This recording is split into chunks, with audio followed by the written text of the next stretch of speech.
There's no such thing as white pride, in part because there is no white culture.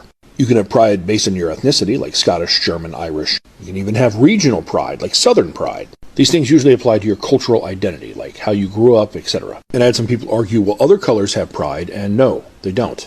Chicano, Latino pride, Asian pride, those are not colors. The one exception is black pride, and that's because they've had a unique experience no one else has. Black Americans were robbed of their culture. They don't know where they come from. Two black Americans meet. They could have come from warring African tribes. They don't know. What they do know is their American experience was similar. In other words, the thing that connects them is the color of their skin and how society has treated them as a result. You also have to consider where the terms white pride and black pride originate. White pride was coined by white supremacists. Black pride is from the Black Power and Civil Rights movement. So one represents superiority and hate, and the other a fight for equality. I just had to post for all the rhetoric from the blacks about we stole their culture and blah, blah, blah, blah, blah, blah. Read the first few pages of the book called Roots by Alex Haley, The True History of Your People, and it will clearly tell you that you were living in mud huts and eating bugs. So if you want to return to your culture, be my fucking guest. It hasn't changed a goddamn bit. The reason I say white Americans have no culture is because most of the things that have become associated with white people were black inventions. White people love vanilla, but did you know that vanilla was actually invented by an enslaved black teenager who was 14 years old? His name was Edmund Albius. He's the person who made vanilla a mass-produced product because he figured out how to rapidly pollinate these plants. Or number two, if you've ever heard of techno music, that was actually invented by black people in Detroit in the 80s, which now has become synonymous with a lot of white people in the US or white Europeans, when actually in reality, this was purely the creation of a black person and black people. Or number three, the thing that I think of a lot is how white people have co-opted barbecue. Specifically in California, where I grew up, you will see a lot of barbecue joints that were actually white people's recipes that they stole from black people. It's very much a ripoff of the common Southern home cooking, which, you know, came out of the American South, both during slavery and during the Reconstruction era. So yes, white people don't have any culture, we steal it. And that has historically been the case, and that is why white people are so angry. You know any other inventions created by black people but stolen by white people? Drop them in the comments. Finally, somebody is saying it the way it should be. Watch this clip, guys. White culture is formed in savagery. I also said there isn't a place on God's green earth that they haven't come there and decimated the native inhabitants. There isn't a place. They're murderous savages. That's their culture. They call it conquest. We call it savagery. This is broad history. This is the history of white cultures. When they have the intention to invent a weapon, they don't just invent a weapon that can harm an enemy in one-to-one combat. No. They invent bombs that can decimate entire populations. They invent viruses like smallpox that they spread amongst unvaccinated Native Americans and then decimate their populations. And therefore the Americans, you know, have got a native population which is less than the settler population in certain countries like Argentina. I mean, even a country like Brazil, yes, obviously there are still some native inhabitants there, but their population is less than those who were brought in from Africa as slaves, as well as those who came in as European settlers in the colonial times. So the culture of white people throughout white history, even to this very date, is that of savagery.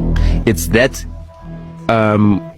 of inhumane behavior that is normalized to the point where they feel like they're entitled to behave like that. You cannot be telling black people that we have European features. You need to be telling white people that every once in a while, one of them gets blessed with some African features. Every race of woman gets their beauty from black women. Every race around the world steals our style. Every race around the world steals our slang. Every race around the world steals our look. But I wish white people would steal this. White heroes fought to enslave the world. Black heroes fought to set the world free. Modern day slavery is white people getting rich off of black culture, black fashion, black style, black bodies, and not giving them any credit. And not only that, but shaming black people for doing it. I'm not talking about all white people. I'm literally half white myself. But I'm talking about white people that steal black ideas, black music, black culture in any way, and don't credit the original source. Just as you would need to credit an original artist, just know that a lot of Y'all's culture comes from a community that's literally oppressed, that is literally shamed for the very culture that is being stolen. Happy Black History Month, y'all. Can entire culture really be stolen? A viral debate is claiming Black Americans borrowed from white culture, while others say history shows the opposite. So who influenced who? Let's watch more clips and we'll come back to separate opinions from the facts. Unk. Unk does not mean uncle, guys. Unk does not mean uncle. Does anyone know unk does not mean uncle? What does it mean, Wyatt? It means uncool, but like... I just found out what unk means. It means uncool. Did anyone else know that unk means uncool? I just found out that unk means uncool, and respectfully, shut the fuck up. God damn. Do you ever shut that trap of yours? No? I say that. We absolutely need to start gatekeeping our culture. It's gotten to a point where white people feel so entitled and comfortable taking Black culture, especially AAVE, and whitewashing it to the point where they think they own the terminology and the usage of something to redefine what it means. Unk means one thing, and I'm not going to explain what it means to y'all because y'all don't need any further explanation to try to steal and regurgitate it back to us. But I know one thing unk doesn't fucking mean, and unk does not mean uncool. You know what's uncool? That you guys can't come up with your own slang. Back in the day when I was growing up, you guys had some cool ass shit you would say. You're on thin ice, pal. Oops, I'm just gonna scooch right past you. Get a load of this guy. Newsflash, pal.